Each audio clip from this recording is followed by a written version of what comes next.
গার্ডেনের। আজ তোমাদের সাথে আমি একটা খুব সুন্দর ফুল বানাবো, চলো তোমাদের সাথে শেয়ার করি।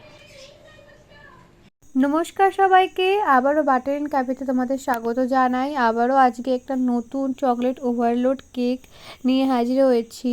এটা ছিল ক্লায়েন্ট মন্দিরাদির সেকেন্ড অর্ডার।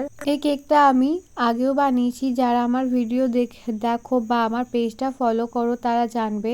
এই সেম কেকই আমি আমার জন্মদিনে 2023-এতে বানিয়েছিলাম আউট অফ দ্য কনসেপ্টে গিয়ে। সে আবার এক আলাদাই কাণ্ড হয়েছিল আমার জন্মদিনের দিন।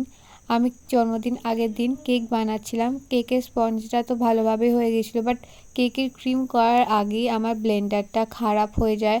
আমি হ্যান্ড মিক্সারে করে ক্রিমটাকে জাউকমাক করে হুইপড করি এবং কি করব না করব আমি কিছুই ভেবে পাচ্ছিলাম না। যেহেতু আমি চকলেট খেতে ভীষণ ভালোবাসি, তাই জন্য ভেবেছিলাম ওপর থেকে চকলেট এনে যা খুশিভাবে ডেকোরেশন করে দেবো। তো আমি যেই চকলেটগুলো খেতে ভালোবাসি সেইগুলো এনে কেকের উপরে একটা একটা করে মনের মতনভাবে পুট করে এবং চকলেট চিপস দিয়ে পুরো ভরিয়ে দিই।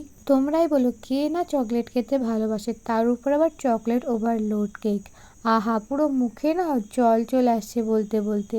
তো তোমরাই বলো আজকের এই কেকটা তোমাদের কেমন লাগলো। ভালো লাগলে আমার চ্যানেলটা সাবস্ক্রাইব করে দিও এবং ফেসবুক থেকে যারা দেখছো তারা লাইক করে দিও পেজটা। টাটা।